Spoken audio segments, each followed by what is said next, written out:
buenos días a todos, espero que estén muy bien. Les doy la bienvenida a este nuevo webinar de la Academia Pirani, un espacio en el que vamos a estar conociendo y profundizando un poco más en esos mitos y verdades que existen alrededor del SagriLab, uno de los temas de mayor interés actualmente para las empresas del sector real en Colombia. El SagriLab, como ustedes saben, es el sistema de autocontrol de gestión del riesgo integral de lavado de activos y financiación del terrorismo. Por eso, hoy está con nosotros Ricardo Gómez Marulanda, quien es contador público y experto en la implementación de sistemas de gestión de riesgos. Además, tiene gran experiencia en la implementación del sistema SagriLab y en la implementación y gestión de programas de ética y transparencia empresarial. Hola Ricardo, ¿cómo estás? Bienvenido y un gusto tenerte hoy aquí con nosotros para que nos cuentes y nos resuelvas esas inquietudes que existen alrededor del SagriLab. ¿Cómo estás? Bienvenido. Buenos días, Mónica, y buenos días para todos. Gracias por la invitación. Para mí es un placer estar acá compartiendo este espacio, como tú dices, un tema que actualmente es de mucho interés de las empresas del sector real, y la idea es poder aclarar todas esas dudas e inquietudes que hay alrededor de este sistema. Claro que sí, Ricardo, muchísimas gracias. Esperamos entonces que sea un espacio de muchísimo valor para todos los asistentes que hoy nos acompañan y que están interesados, por supuesto, en conocer y en resolver esas inquietudes alrededor del SagriLab. Pero antes, como es habitual, voy a hacerle un par de invitaciones a todos los asistentes que nos acompañan hoy desde diferentes partes de Colombia.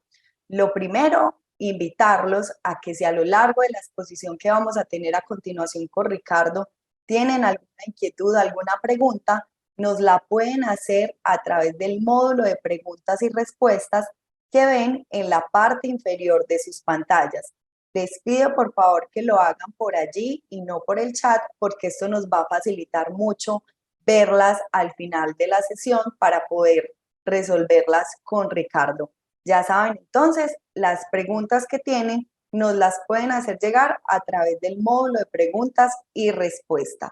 También quiero invitarlos a que si todavía no hacen parte de nuestra comunidad Pirani, se puedan unir y puedan participar de esta comunidad que hemos creado para compartir conocimiento, para interactuar con otros profesionales de la gestión de riesgos, resolver inquietudes y, por supuesto, para estar al tanto de los diferentes eventos que se realizan en nuestra industria. Por el chat les voy a compartir el link para que si todavía no hace parte de la comunidad Pirani, se puedan unir. Y tercero, invitar a todos aquellos que ya han probado nuestra herramienta para la gestión de riesgos a que nos puedan dejar una reseña en G2. G2 es una plataforma de reseñas de software y nos encantaría que nos puedan dejar, que nos puedan contar qué tal fue su experiencia usando nuestra herramienta para la gestión de riesgos. Quienes lo hagan van a poder recibir una gift card por $25 en Amazon. Por el chat también les voy a dejar entonces el link para que nos cuenten qué fue lo mejor de gestionar riesgos a través de Pirani. Por ahora eso es todo de mi parte. Les recuerdo que si tienen alguna pregunta por el módulo de preguntas y respuestas nos la pueden dejar. Ricardo, te doy de nuevo la palabra para que nos cuentes cuál va a ser esa agenda que vamos a tener el día de hoy y comiences entonces con tu presentación. Adelante. Vale, Mónica, muchas gracias. Bueno, pues vamos a iniciar con nuestra agenda. Les voy a proyectar lo que hemos definido para el día de hoy, que básicamente son los siguientes puntos. Sobre mitos y verdades del SagriLab, vamos a recordar y vamos a fortalecer esos conocimientos, empezando por la pregunta que hacen muchas personas: ¿para quiénes aplica o quiénes son sujetos obligados del SagriLab? Entonces, ¿será el SagriLab obligatorio para todas las empresas? Va a ser la primera inquietud que vamos a resolver y a dejar clara. Lo segundo es, ¿qué es el SagriLab como tal? Tener implementado un SagriLab es únicamente tener un formulario de conocimiento y pedir una documentación a los clientes. Vamos a abordar este tema también y a dejar muy en claro qué es tener un sistema de gestión de riesgo integral implementado en las organizaciones. Otra pregunta que se hace mucho es si el contador o revisor fiscal puede ser oficial de cumplimiento de la compañía. También vamos a abordar esta temática. ¿Qué sucede si la compañía, estando obligada a implementar un SAGRI-LAF, no lo hace? Vamos a abordar también esto como cuarto punto. Y por último, vamos a definir si el SAGRI-LAF es solamente un requerimiento normativo que exige la Superintendencia de Sociedades en Colombia o quizás sea algo más. Entonces, vamos a desarrollar estos puntos con los cuales buscamos empezar a aterrizar estos conocimientos, empezar a aterrizar realmente qué es el SAGRI-LAF y podamos dejar de un lado esos mitos y leyendas que se han venido construyendo a lo largo del tiempo. Entonces vamos a iniciar con nuestro primer punto. ¿Qué sería el SAGRI-LAF? Es obligatorio para todas las empresas. Y aquí me gustaría recapitular un poco de la historia. Primero, para las personas que no son de Colombia, debemos comprender que los sistemas de gestión de riesgos han aparecido en Colombia alrededor de los finales de los años 90, principios de los años 2000 en el sector financiero y empezó ya a ser fuerte todo el sistema de gestión. Pero para el sector real, realmente a partir del año 2017, la Superintendencia de Sociedades generó la primera regulación que en su momento se llamó SAFLAF, sin la I que tenemos ahora al medio, ¿sí? El SAFLAF fue en el 2017 el primer bosquejo de normatividad para prevención de riesgos LAF. Posteriormente, empezó a venir una regulación mucho más clara, mucho más profunda con aquella experiencia adquirida durante esos años, y para el 2020 aparece como tal el SAGRI-LAF. Entonces vamos a aclarar qué es el SAGRI-LAF y si es obligatorio para todas las empresas. Debemos remitirnos a la circular 100-16 del año 2020. Ahí fue donde se estableció incorporar el capítulo 10 dentro de la circular básica jurídica de las supersociedades. Esta circular estableció la implementación de un sistema de autocontrol y gestión del riesgo integral para la prevención del lavado de activos, financiación del terrorismo y financiamiento de la proliferación de armas de destrucción masiva. Ahí nace entonces el SAGRI-LAF. Estamos hablando de diciembre del año 2020, poco más de 2 años largos, que ya tenemos que tener implementado en nuestras compañías el SAGRI-LAF. Y de ahí partieron muchas inquietudes al respecto de quiénes debían cumplir o no con esta normatividad. Entonces, vamos a aclarar que en el numeral 4 de esa circular nos especifican el alcance de la misma y cómo debemos aplicarla en cada una de nuestras organizaciones. Vamos a verlo desde el punto de vista de los aspectos generales. Lo primero es que la normatividad da una clasificación por nivel de fiscalización. También da una clasificación por nivel de ingresos o activos de las sociedades. También hay una diferenciación por sector económico. Y obviamente al final tiene un régimen de medidas mínimas que aplican también para ciertos sectores económicos. En este webinar solamente nos vamos a enfocar en las primeras 3, no vamos a hablar del régimen de medidas mínimas, sino que vamos a estar claros única y exclusivamente con el SAGRI-LAF, pues debido a que el tiempo no nos da. Sin embargo, es bueno y lo traigo a colación para que tengamos en cuenta que no solamente es el SAGRI-LAF, sino que en ese capítulo 10 hay un apartado, en el numeral 6, de régimen de medidas mínimas, que algunas compañías que cumplan con ciertas condiciones deben de establecer. Hay una gran diferencia, y es lo otro que voy a acotar con este régimen de medidas mínimas y el SAGRI-LAF, y una principal diferencia es la responsabilidad. En el régimen de medidas mínimas, la responsabilidad no recae sobre una figura como oficial de cumplimiento, sino sobre un representante legal. Es decir, el representante legal de cada una de estas compañías es el responsable de hacer cumplir y exigir ese régimen de medidas mínimas. Una vez aclarado este punto y dando esa anotación, vamos a empezar a analizar cada uno de estos factores que establece la obligatoriedad de cumplir con el SAGRI-LAF.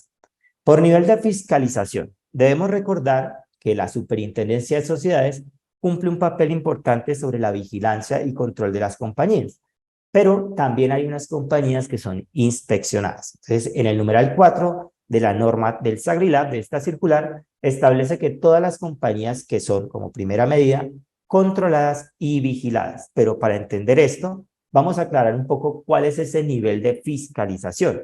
Entonces, vamos a tener que en el numeral 4.1 nos aparecen las controladas y las vigiladas, pero también tenemos sociedades inspeccionadas. Y la definición que encontramos en la Ley 222 de 1995 establece que son todas las sociedades comerciales que no se encuentran vigiladas por la Superintendencia Financiera de Colombia. ¿Qué quiere decir eso? Que cualquier sociedad que sea constituida inicialmente ante Cámara de Comercio pasa a ser una sociedad inspeccionada por la Superintendencia de Sociedades. Es decir, que a priori todas las sociedades constituidas legalmente en Colombia son inspeccionadas por la Superintendencia de Sociedades, a excepción de que tengan el carácter de vigilada por la Superintendencia Financiera. ¿Sí? La norma no hace aclaración sobre otras superintendencias, sino única y exclusivamente sobre la Superintendencia Financiera. Básicamente, ese es el primer punto que debemos tener en cuenta. Es decir, todas aquellas sociedades que son inspeccionadas no tienen la obligación de implementar el SAGRILAF. Ese es el primer punto. Vienen a ser entidades controladas cuando por un acto administrativo de carácter particular se incluye en esta situación de fiscalización por presentar una situación señalada en el artículo 85 de esa misma ley 222 del 95. Ahí les voy a dejar la normatividad para aquellas personas que quieran profundizar un poco más sobre estos temas y poder identificar cuando una sociedad es inspeccionada, controlada o vigilada.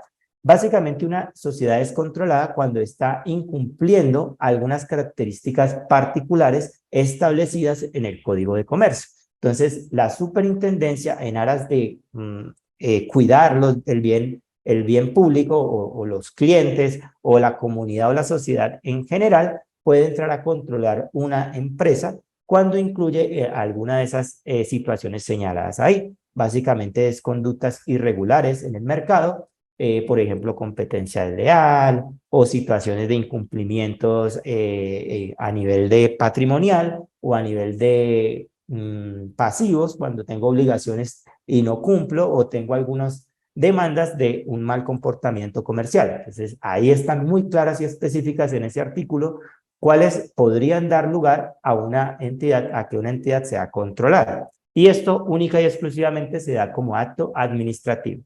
Hay que tener en cuenta que el ser controlado es muy diferente al ser intervenido. Una intervención ya es donde el Estado como tal adquiere el control total y absoluto de esa compañía. Una controlada básicamente va a tener una supervisión permanente. La superintendencia va a hacer seguimiento permanente para subsanar aquellas situaciones que se hayan identificado. Entonces, esa es una gran diferencia que hay que tener en cuenta. No la intervienen, pero sí pasa a ser controlada directamente por la Superintendencia de Sociedades.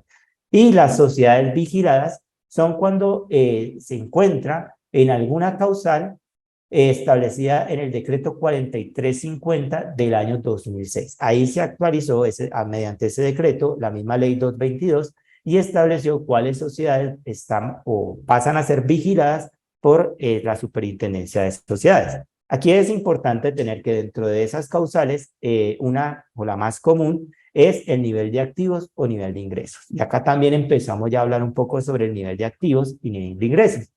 Una sociedad en Colombia pasa a ser vigilada cuando al 31 de diciembre del respectivo año tiene por ingresos o por activos totales una suma igual o superior a 30.000 salarios mínimos legales vigentes. Pero aquí hay una particularidad. Ese cálculo se hace con el salario mínimo del siguiente año. Es decir, para yo comprender si mi compañía va a ser vigilada durante este 2023, al corte del 2022 debía haber hecho el análisis de mis estados financieros, tener claro mis activos, mis ingresos y calcular esos 30.000 salarios mínimos con el salario mínimo del año 2023, que para este año está en 34.800 millones de pesos. Es decir, que todas las compañías que cerraron el 31 de diciembre del 2022 en activos o ingresos con 34.800 millones de pesos ya están obligadas a ser vigiladas, perdón, obligadas no, ya pasan de inspeccionadas a vigiladas. ¿Listo? Entonces, ahí ya aclaramos qué es una sociedad inspeccionada, una sociedad controlada y una sociedad vigilada.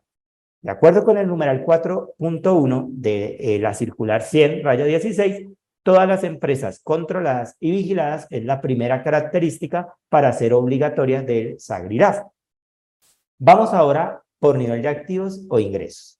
Por nivel de activos o ingresos, el mismo numeral 4.1 establece que todas las sociedades que hayan tenido ingresos o activos iguales o superiores a 40.000 salarios mínimos legales vigentes están obligadas a implementar el SAGRILAF.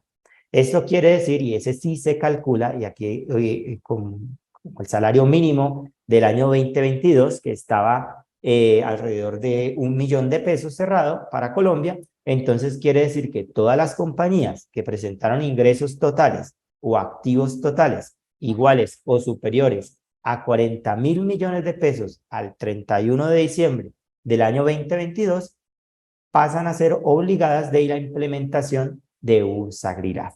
¿Qué quiere decir esto? Que la primera condición para ser obligada es ser controlada o vigilada y que al cierre del respectivo año fiscal tenga 40.000 salarios mínimos legales vigentes en activos o en ingresos. Entonces ya vamos haciendo cuentas y vamos teniendo claro para cuáles empresas o sociedades es obligatoria la implementación del SAGRIRAF.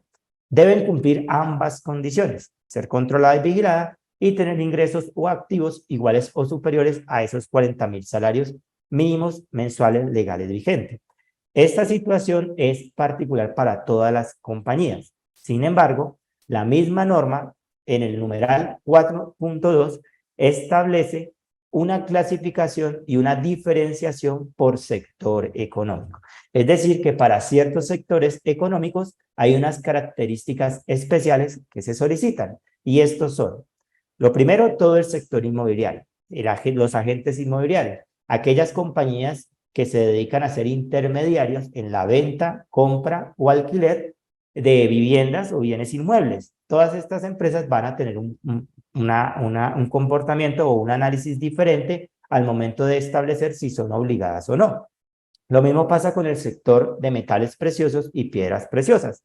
Todo lo que tenga que ver con la comercialización de minerales preciosos, piedras preciosas, oro, minería, todo esto tiene una caracterización especial. Lo mismo que aquellas empresas que brindan servicios jurídicos, y aquí la norma es muy clara, e incluso con la actividad económica. Todas aquellas sociedades que estén registradas con la actividad económica 6910 pasan a ser o analizarse desde este numeral 4.2. Lo mismo que los servicios contables con la actividad económica 6920 y los servicios de construcción y obras civiles con las actividades económicas 4110, 4111, 4112, 4220 y 4290. Todas estas sociedades deben de cumplir una característica particular. La primera, ser vigilada y controlada, como lo vimos ahora. La segunda, pertenecer a alguno de estos sectores económicos. Y la tercera, para estas, aplica desde 30.000 salarios mínimos mensuales legales vigentes. ¿Qué quiere decir esto? Que ya por haber pasado a ser vigiladas con esos 30.000 salarios mínimos, ya automáticamente todas estas sociedades pasan a cumplir o a ser obligatorio la implementación del SAGRIRAF. Pues aquí ya no hablamos de los 40.000, sino de los 30.000 salarios mínimos legales vigentes, que serían 30.000 millones de pesos al 31 de diciembre del 2022. Es decir, que si alguna de ustedes está en alguno de estos sectores y tuvo ingresos o activos superiores a los 30.000 millones de pesos al cierre del 2022, ya deben de tener implementado el SAGRIRAF. Sí, y de igual manera hay que ir proyectando para el cierre de este año. Y la norma va un poco más allá en el numeral 4.26 y 4.27 sobre una especificación también por nivel de sector económico con otro tipo de compañías. Las compañías de servicios de activos virtuales. En estas compañías hay una clasificación especial, no hay que sea vigilada, controlada o inspeccionada, básicamente que se dediquen a servicios de activos virtuales, deben de cumplir con el SAGRIRAF. Ahí ya no establece el nivel de activos, no establece ninguna otra característica, sino básicamente que tengan ciertos comportamientos del mercado, que manejen ciertos productos como criptoactivos, blockchain y todo este tipo de servicios virtuales. Ahí ya automáticamente deben cumplir con un SagriLab. Los niveles de ingresos o activos para estas compañías están alrededor de los 5.000 salarios mínimos y el nivel de operaciones alrededor de $100 aproximadamente. Entonces, estas compañías bajo estas características deben de cumplir e implementar un SagriLab. En el 4.2.7 establecen otras compañías que, sin importar el nivel de fiscalización, si es vigilada, si es controlada, o el nivel de activos o ingresos, solamente por ser este tipo de compañías deben cumplir con una condición del SagriLab, deben implementar su SagriLab. Para eso estamos hablando que son sociedades administradoras de planes de autofinanciamiento comercial, conocidas como las SAPAC, sociedades operadoras de libranza, sociedades que llevan actividades de mercadeo o multinivel, fondos ganaderos y las sociedades que realicen actividades de factoring. La única condición que establece la norma y para que no implementen el SagriLab es que éstas sean vigiladas por la superintendencia financiera. Es decir, si no son vigiladas por las supersociedades, sino por otra superintendencia, no le aplicaría el SagriLab. Es la única condición o excepción que hacen en el numeral 4.2.7. Entonces, con esto ya tenemos claro el panorama de cuáles compañías están obligadas a implementar un SagriLab.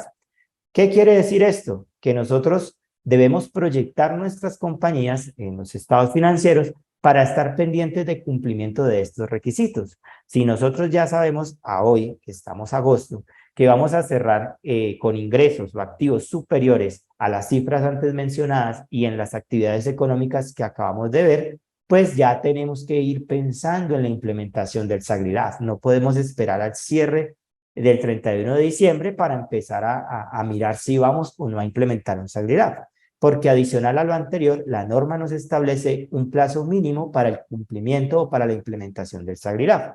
La norma dice que al 31 de mayo del año siguiente ya la compañía debe tener implementado el SagriLab. Esto quiere decir que al cierre del 31 de diciembre del 2023, si yo proyecto que mis ingresos o activos van a ser superiores a 46.400 millones de pesos, que serían los 40.000 salarios mínimos para este año, pues ya debo estar pensando en la implementación del SagriLab. Y tengo máximo hasta el 31 de mayo del 2024 para ya tenerlo implementado en mi compañía. Y así cada año debo ir haciendo mi análisis para el cumplimiento de la normatividad. ¿Qué pasa entonces si una compañía en el año 2022 cumplió con las condiciones para implementación del SagriLab, pero el año 2023 ya no cumple con las condiciones para tener un SagriLab? La norma fue muy clara en estos temas también y especificó que el SagriLab debe estar implementado y una vez se pierdan esas condiciones que dieron lugar a la obligatoriedad, debe seguir implementado durante 3 años posteriores. Es decir, que si al 31 de diciembre del 2023 ya no cumplo con las condiciones para tener un SagriLab implementado, debo mantenerlo hasta el año 2023, hasta el año 2026, perdón. Hasta diciembre del año 2026 debo seguir teniendo mi SagriLab y cumpliendo con todo lo que indica la norma. Creo que ahí ha quedado claro entonces y despejamos esa primera inquietud. Sabemos que no es obligatorio para todas las sociedades, pero desde mi punto de vista sí es recomendado tener un sistema de gestión de prevención de riesgos y más adelante vamos a ver por qué y estos beneficios que tiene. Pasemos a nuestro segundo punto. Otra pregunta e inquietud que siempre se establece y que uno escucha mucho a los gerentes o a los representantes legales de las compañías, cuando uno les dice, señor, es que hay que implementar el SagriLab. Ah, eso es muy sencillo, eso es un formulario ahí de conocimiento y es pedirle una documentación a mis clientes. Eso ya yo lo hago, es lo que dicen normalmente. Pero tenemos que dejar claro que el SagriLab va mucho más allá de eso. Entonces, aquí vamos a ver realmente qué es la implementación de un SagriLab. La norma establece ciertas características. Yo me he permitido dividirla en etapas, elementos y mecanismos. Para poder hablar de la implementación del SagriLab, debemos tener en nuestra compañía, tener las etapas claras, tener los elementos y tener los mecanismos ya implementados en todo el sistema. Vamos a iniciar por cada una de ellas. Las etapas, como en todo sistema de gestión y administración de riesgo, van a ser cuatro partes que van a ser cíclicas y que deben estar operando permanentemente y actualizándose constantemente. Muchas personas ven en esta etapa como el resultado de la matriz de riesgo y efectivamente una de las herramientas para gestionar los riesgos son las matrices de riesgo. Estas matrices de riesgos van a depender del tamaño de la organización. Lo importante de una matriz de riesgo es que debe ser dinámica, debe ser actualizada permanentemente y debe ser cíclico este proceso. Entonces, esas etapas son la identificación de riesgos que deben estar enfocadas en el SARLAF o en el SAGRILAF, es decir, en los riesgos de lavado de activos, de financiación del terrorismo y de financiamiento de proliferación de armas de destrucción masiva. Aquí nos vamos a enfocar exclusivamente en ese tipo de riesgos y debe estar hacia todas las áreas de mi organización. A partir de la identificación de riesgos, yo puedo establecer qué perfil de riesgo inherente tiene mi organización, es decir, qué tanto está expuesta, en qué áreas, qué factores de riesgo tengo, en qué sectores o qué productos donde yo comercializo estos servicios o productos van a tener un mayor riesgo, un mayor impacto de lavado de activos. Hacia allá va la identificación, va mucho más allá de simplemente tener un inventario de riesgos, sino yo poder asociarlo a cada uno de mis procesos, de mis productos, de mis canales de distribución y de cada uno de esos factores de riesgo que yo haya identificado. Voy a medir y voy a evaluar esos riesgos. Aquí, lógicamente, la norma no me va a establecer las técnicas o mecanismos que yo debo tener, pero pues básicamente lo esencial es que yo pueda medir la probabilidad y el impacto de esos riesgos para poder establecer ese nivel al cual estoy expuesto en mi organización. Debo implementar unos controles mitigantes que deben ir asociados a ese nivel de riesgo. Es decir, a mayor riesgo, mayor control. Siempre debo estar propendiendo porque esos riesgos identificados estén controlados y mitigados dentro de mi organización. Y por último, la cuarta etapa, que es el monitoreo. Ese monitoreo se refiere exclusivamente al monitoreo de esos riesgos identificados. Algunas personas confunden ese monitoreo con las señales de alerta o con otro tipo de monitoreo que vamos a explicar más adelante, pero básicamente el monitoreo es garantizar que esos riesgos identificados permanezcan dentro de mi nivel de apetito de riesgo o permanezcan dentro de esa medición inicial de riesgo. ¿Qué quiere decir esto? Que el monitoreo básicamente es hacer un seguimiento permanente a los controles que yo he implementado en mi organización. Estar verificando si están funcionando, si no están funcionando, si tienen fallas, si requieren mejoras, si han aparecido nuevos riesgos que requieren nuevos controles. De eso se trata la etapa de monitoreo y debe ser una actividad permanente. Yo debo estar identificando riesgos permanentemente, yo debo estar midiendo riesgos permanentemente, controlándolos permanentemente y monitoreando todo el ciclo de riesgo permanentemente. Esto, como ven, hasta ahora no hemos hablado de formulario de conocimiento de cliente o documentación que se pide. Realmente el sistema de gestión de riesgo integral debe cubrir con todas estas características y cumplir con cada una de las etapas establecidas en la norma. Pasemos ahora a los elementos. En la normatividad del SAGRILAB nos hablan también de 4 elementos importantes. El primero, el diseño y aprobación. ¿Por qué es un elemento importante el diseño y aprobación para el SAGRILAB? Porque es ahí donde vamos a establecer el tamaño de mi sistema de gestión de riesgo. Y es ahí donde la norma me permite adaptarla a cada una de las compañías, porque no es lo mismo construir o diseñar un SAGRILAB para una empresa MIPYME que para una multinacional. Esta norma, como vieron antes, aplica para todas las sociedades, sin importar su tamaño, si es una gran empresa, es una pequeña o es una mediana empresa. Pero para aquellas pequeñas empresas, la norma establece este diseño y aprobación, lo cual nos permite adaptar los recursos a cada una de estas compañías. Entonces, es importante que en ese diseño hagamos un análisis y un estudio a nivel integral y a nivel interno y externo de la organización para poder establecer cuál va a ser el SAGRILAB que yo voy a tener.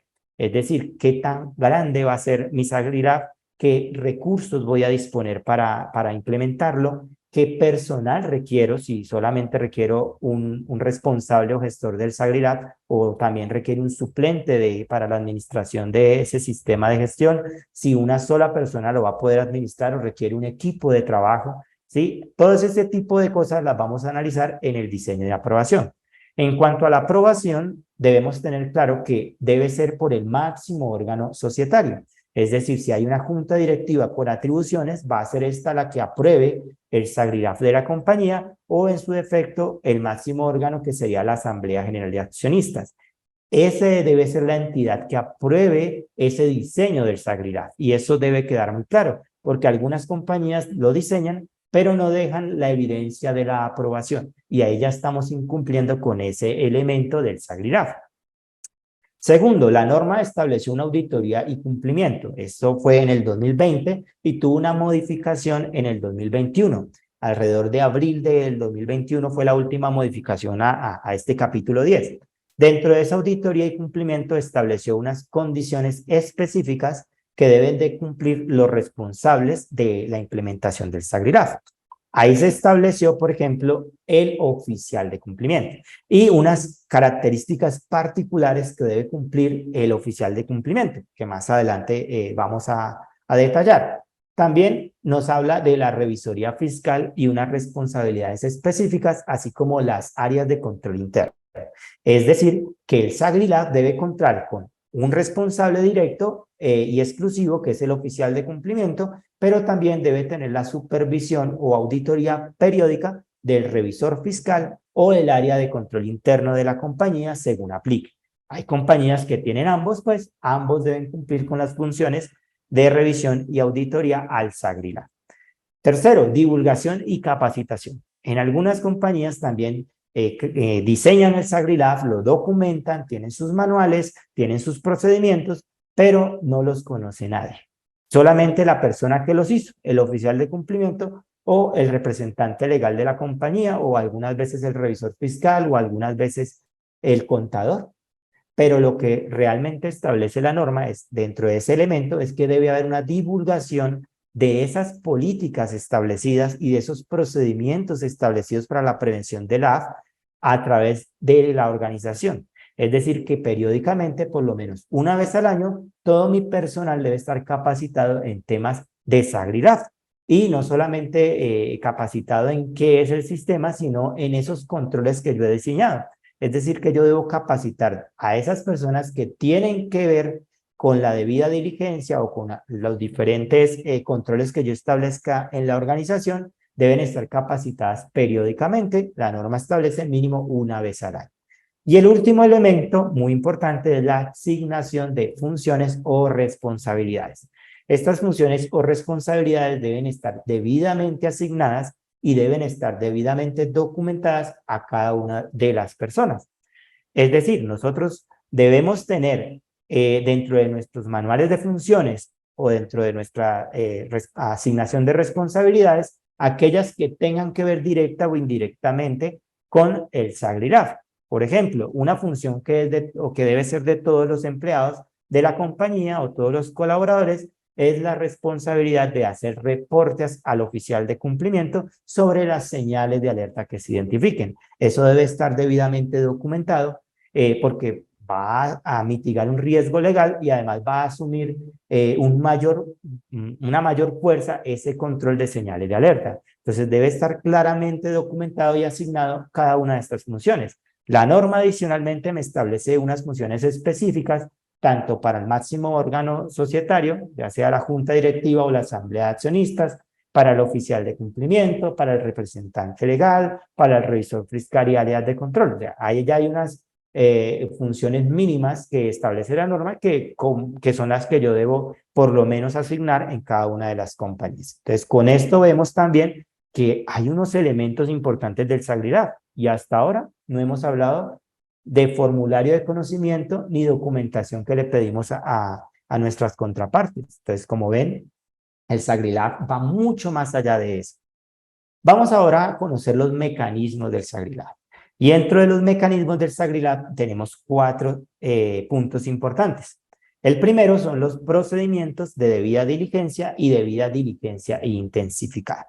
Es lo que conocemos como el conocimiento de contrapartes. Y aquí sí venimos a hablar entonces de aquello que conocemos como los formularios de conocimiento, que en algunas ocasiones, diría yo, no es aconsejable colocar formularios Agrilab, ¿sí? O formatos Agrilab, porque entonces se va creando precisamente ese mito o leyenda que el Sagrilab es un formulario. Entonces, en algunas ocasiones me buscan como oficial de cumplimiento y me dicen, ay, mire, es que llegó un requerimiento para usted. Y yo, un requerimiento, muéstrenme. Cuando veo es formulario Sagrilab. Entonces yo les explico que realmente eso no tiene que ver conmigo como oficial de cumplimiento, sino con las áreas responsables de actualizar la información de la compañía hacia los terceros. Porque así como nosotros tenemos el deber y la responsabilidad de hacer procedimientos de debida diligencia, de conocer nuestras contrapartes, pues las otras compañías también lo deben hacer. Pero entonces no está bien, y es una recomendación que les hago a todos, no le coloquen formularios Agrilab o formatos Agrilab, colóquenle formulario de conocimiento del cliente, del proveedor, del empleado, de la contraparte que ustedes han definido, para que empecemos a quitar esa estigmatización de que el Sagrilab es solo un formulario o un formato que se debe diligenciar. Entonces, cuando ya las personas llegan y yo les puedo explicar, ellos entienden que el Sagrilab es mucho más allá que un formulario y que eso es función de las áreas respectivas que son las responsables de mantener actualizada la información hacia los terceros, ya sea un área de compra, ya sea un área de crédito o facturación o clientes, que pues son los que tienen el contacto directo con estas personas y no el oficial de cumplimiento.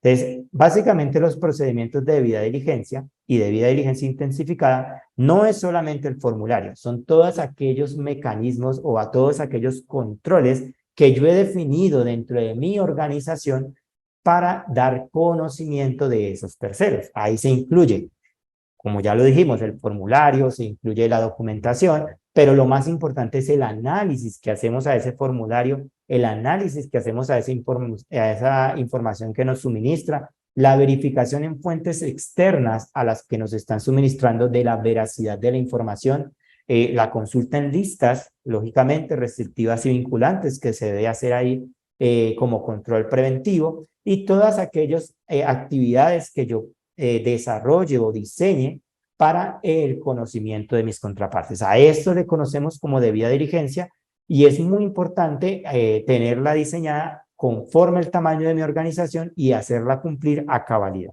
El segundo mecanismo son las señales de alerta.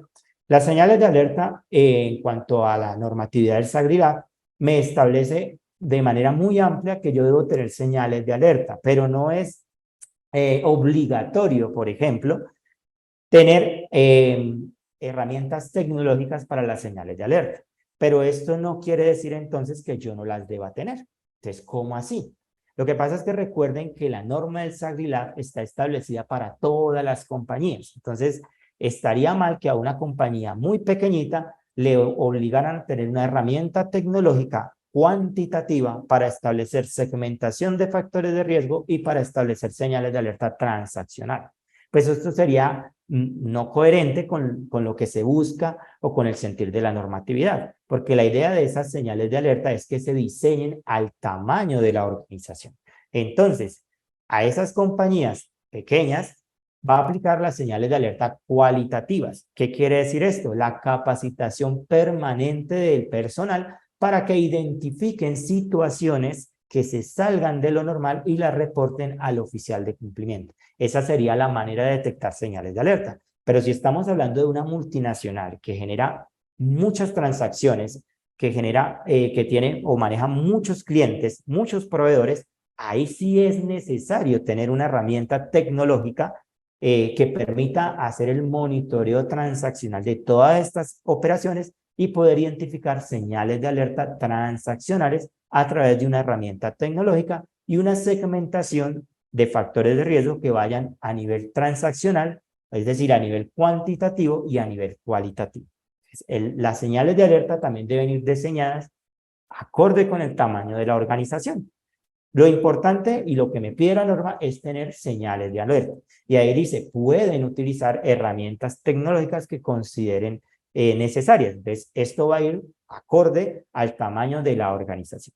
El tercer mecanismo es la documentación. Todo mi sistema de gestión de riesgo debe estar debidamente documentado. Es decir, debo tener un manual del SagriLab, unas políticas documentadas, los procedimientos documentados, pero adicional a ello, toda la evidencia de los casos que se generen o de los controles que se ejecuten debe estar también debidamente documentada y resguardada con las condiciones mínimas de seguridad de la información. Tenemos reportes, que sería el último mecanismo del SagriLab. Los reportes es como la salida final de nuestro sistema. La idea es poder obtener esos reportes de operaciones intentadas o reportes de operaciones sospechosas, que se deben emitir ante la UIAF, la Unidad de Inteligencia y Análisis Financiero para Colombia, que es la UIAF. Hacia allá van estos reportes ROS. Y también es importante tener en cuenta que aquellas compañías que no identifiquen una señal de alerta o una operación sospechosa durante un trimestre deben reportar a la UIAF la ausencia de ROS. Algunas compañías omiten también este procedimiento y ya sería un incumplimiento a la normatividad. Es decir, que yo debo hacer mis reportes trimestralmente, de acuerdo con el SagriLab, o mensualmente, de acuerdo con mi sector económico, porque dependiendo del sector económico también hay reportes que tienen una periodicidad diferente, y debo estar también reportando si hay o no hay operaciones que generen ese tipo de reportes. Es decir, que sí o sí yo debo estar reportando periódicamente a la Unidad de Análisis de Inteligencia Financiera en Colombia, UIAF. Como vimos, el SagriLab es mucho más que el formulario de conocimiento y la documentación que le pido a mi cliente. El SagriLab debe cumplir con las etapas, con los elementos y con los mecanismos para yo poder establecer que tengo implementado en mi compañía un sistema de gestión integral de riesgo de lavado de activos, financiación del terrorismo, financiamiento de proliferación de armas de destrucción masiva, acorde con la normatividad exigida por la Superintendencia Financiera de Colombia. Vamos entonces ahora con nuestro tercer mito o leyenda, que es si el contador o revisor fiscal puede ser el oficial de cumplimiento de la empresa. Ante esta pregunta, claramente hay que ir un poco, remontarse un poco a la historia. Recordemos que en el 2017, cuando se creó el SagLab, lo que empezó a hacer muchas compañías fue a asignar estas funciones, ya bien sea al contador, al revisor fiscal, al auditor de la compañía o al área de control interno, o a cualquier otra área que consideraban tenían la disposición de recursos o la facilidad de implementar el sistema de gestión de riesgos. Como esto se volvió costumbre, entonces se creó como el mito o leyenda de que el contador y el revisor podrían gestionar este tipo de riesgos. Y claramente la superintendencia advirtió este tema y por eso en el año 2021, en abril del 2021, sacó la circular 100-4 que modificó y parcialmente el capítulo 10 de la circular básica jurídica y estableció claramente unas condiciones para el oficial de cumplimiento de cualquier tipo de sociedad que esté obligada en la implementación del SagriLab.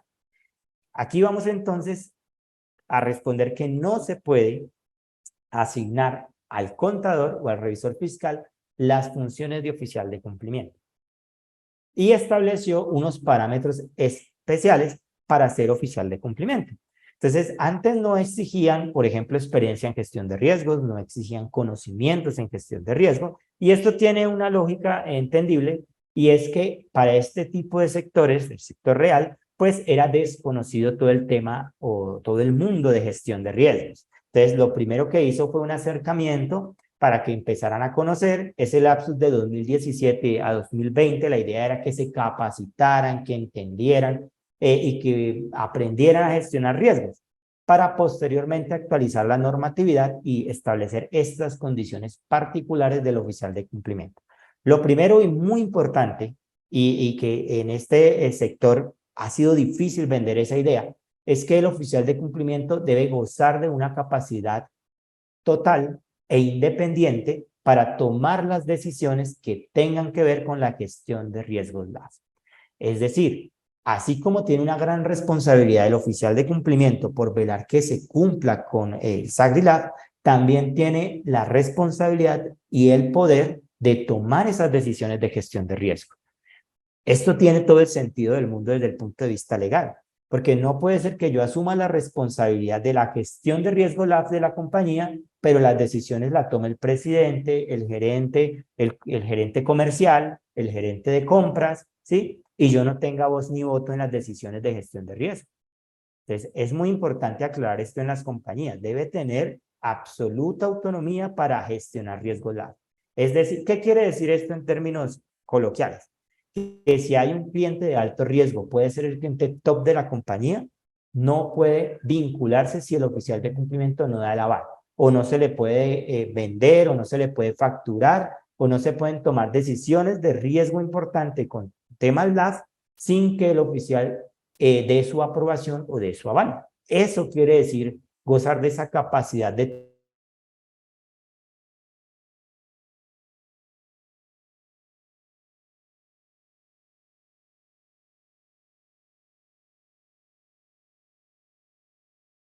tomar decisiones. Ahora, ¿qué pasaría en esa situación? A él lo van a llamar al orden, ya sea penalmente o administrativamente, y lo pueden sancionar. Entonces, de ahí lo importante de que sea algo equivalente, el que la responsabilidad que yo asumo sea equivalente a el poder de decisión que yo asumo también como oficial de cumplimiento en la compañía.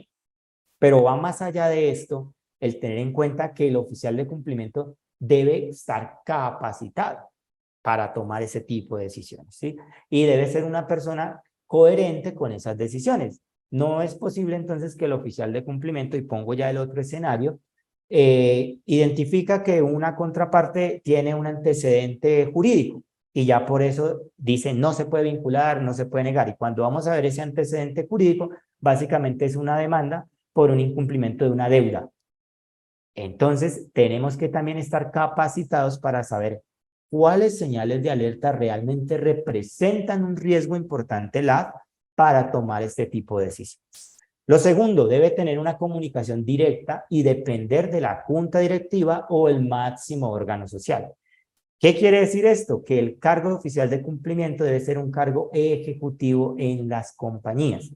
Es decir, debe tener un cargo o un alto cargo de la dirección, debe pertenecer a la alta dirección o a la alta gerencia y debe comunicarse y depender directamente del máximo órgano societario. Si una compañía es una SAS, que normalmente funciona de esta manera, el presidente de la compañía es el mismo y único accionista, pues de él debe depender directamente el oficial de cumplimiento. Entonces, siempre deben de buscar el máximo órgano legal para que el oficial de cumplimiento dependa jerárquicamente de este tema y funcionalmente, y hacia allá deben ir dirigidos sus reportes y hacia allá debe rendir cuentas.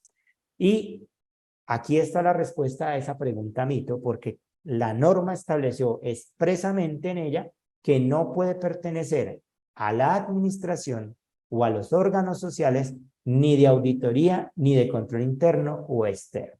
¿Esto qué quiere decir? Que el oficial de cumplimiento no puede ser parte de la administración, o sea, otra gerencia, la gerencia de compra, la gerencia administrativa, la gerencia de auditoría o de control interno, la gerencia de producción, la gerencia de ventas. No, no puedes pertenecer a la administración ni a los órganos sociales como auditoría, contabilidad, control interno, control externo, revisoría fiscal o a los comités que tenga establecida la compañía. Debe ser totalmente independiente a este tipo de áreas o órganos. Claramente aquí hay que hacer también una salvedad y esto va a depender del tamaño de la organización. Porque bien yo podría decir, en una organización pequeña, el oficial de cumplimiento podría desempeñar unas funciones diferentes que no tengan que ver ni con control interno de auditoría, ni que tengan que ver con revisoría fiscal, pero sí que tengan que ver con la administración o gerencia de la compañía. Entonces, ahí sí podría haber, digamos que una salvedad por el tamaño de la compañía y que el oficial de cumplimiento, de acuerdo con las operaciones, pueda tener funciones adicionales a las que establece la norma. ¿Sí? Pero solo en esos casos, en empresas ya constituidas con un organigrama fuerte, el oficial de cumplimiento debe ser un área totalmente independiente. ¿Qué pasa también? La norma estableció que el oficial de cumplimiento no puede fungir en más de 10 empresas obligadas. Y aquí también hacen muchas preguntas alrededor de esto. y tiene mucho que ver con la ética profesional, porque yo como oficial de cumplimiento debo saber la capacidad que tengo para operar. Yo no podría, por ejemplo, ser o el oficial de cumplimiento de 10 empresas multinacionales, pues que sale de toda proporción la responsabilidad, el volumen de la organización. Esto también va enfocado en aquellas empresas pequeñas que no tienen la capacidad o la estructura para tener un oficial de cumplimiento de planta. Entonces, lo que la norma permite es que hayan empresas específicas y especializadas en ejercer estas funciones y puedan brindar para estas pequeñas empresas los servicios de oficial de cumplimiento y pone el límite de máximo 10 empresas obligadas por este tipo de compañía, ya sea persona jurídica, ya sea persona natural. Entonces, hay que entender también el sentir de la norma y lo que permite en este caso la normatividad es que una persona pueda fungir como oficial de cumplimiento en máximo 10 empresas, pero no que nosotros como oficial de cumplimiento podamos desempeñarnos en grandes empresas en más de 10, por ejemplo. Yo diría que hasta con 2, por el nivel de responsabilidad, por el nivel de trabajo que esto acarrea. Entonces,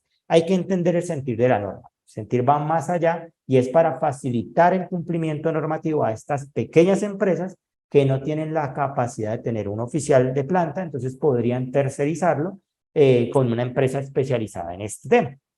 Vienen más temas ya ahorita hablando de qué le exigen al oficial de cumplimiento. Lo primero es que debe ser profesional. También muchas veces preguntan, ¿pero qué se debe estudiar para ser oficial de cumplimiento? Entonces, la respuesta es obvia y la norma lo establece, es cualquier profesional podría ser y desempeñarse como oficial de cumplimiento. Pero esto va a depender de lo que viene a continuación, y es acreditar experiencia mínima de 6 meses en cargos relacionados con SAGRILAF, pero lo más importante es acreditar conocimientos formales en materia de administración de riesgos LAF. Entonces, muchas personas y muchas compañías pensaban que con hacer el curso de la UIAF, que es virtual, que es libre, entonces ya con esto tendríamos los conocimientos para la gestión de riesgos LAF. Pues déjenme decirles que no es suficiente. Y precisamente la norma en esa parte establece ahí que son válidos los cursos virtuales que da la UIAF, pero no suficientes o no los únicos que debe tener un oficial de cumplimiento para acreditar esos conocimientos. Se acreditan o con una especialización, o con diplomados, o con certificaciones, o con capacitaciones permanentes y periódicas en congresos, en foros internacionales sobre la gestión de riesgos LAF. Y estos conocimientos también van a depender del nivel de la compañía, porque a compañías más grandes, pues la persona debe estar mucho más capacitada para gestionar este tipo de riesgos. Como les digo, ya estamos hablando de conocimientos en estadística, ya estamos hablando de conocimiento en minería de datos, conocimiento en riesgos emergentes, conocimiento en prevención general integral de riesgo. O sea, ya dependiendo del nivel de riesgo de la compañía, asimismo debe estar capacitado el oficial de cumplimiento. Y hacia allá deben enfocarse los perfiles que yo establezco como compañía para conseguir un oficial de cumplimiento. La experiencia mínima habla de cargos relacionados con el SAGRILAF. Básicamente, considero yo que en futuras actualizaciones de la norma van a ampliar esa experiencia mínima, pero pues todo va a ir en proporción al crecimiento del conocimiento sobre estos temas para el sector real. Entonces, básicamente, como podemos ver, ya en este momento ninguna compañía puede tener las funciones del oficial de cumplimiento asociadas a su revisor fiscal o a su contador público. Ya debe ser una persona totalmente independiente a estas áreas y debe depender directamente del máximo órgano social. Vamos al siguiente punto. ¿Qué sucede si no se implementa el SAGRILAF estando obligado a hacerlo? Aquí hay unas responsabilidades claramente definidas en materia de la norma, en materia penal, en materia también administrativa y en materia disciplinaria. Y eso es importante tenerlo en cuenta. Resulta que en muchas compañías también, pues cuando no suceden las cosas, ellos dicen, no, es que nunca pasa nada. No, es que la supersociedad tiene aproximadamente más de 35.000 sociedades vigiladas. ¿Cómo nos va a venir a nosotros a sancionar o cómo va a venir a auditarnos? y bajo ese parámetro o bajo esa arista dejan de un lado el cumplimiento normativo del SAGRILAF. ¿Qué ha pasado hace poco? El 17 de julio escuchamos o vimos un comunicado de prensa donde la Superintendencia de Sociedades formuló pliego de cargos en contra de la compañía Rappi-SAS por la presunta transgresión al régimen de gestión de riesgo integral y el reporte de operaciones sospechosas. Es la primera vez que vemos en Colombia, de las super sociedades desde el 2017 a la fecha, que hay un pliego de cargos que es un proceso disciplinario establecido en la normatividad que debe seguir cualquier superintendencia para crear una multa o sanción. Ya hay un pliego de cargos para la primera compañía. Decíamos, no, eso no se da, eso es muy difícil, eso no pasa nada. Yo les digo que todo es un proceso y que así como vimos en esta, va a seguir viniendo otros procesos de vigilancia, de supervisión y van a venir más sanciones. Porque la superintendencia, y bien lo decía el delegado hace poco que tuve la oportunidad de escucharlo en un foro, él decía, como no podemos vigilar a todas las compañías, y eso tiene que ser muy claro, vamos a empezar a sancionar para generar ejemplo de que sí estamos sancionando.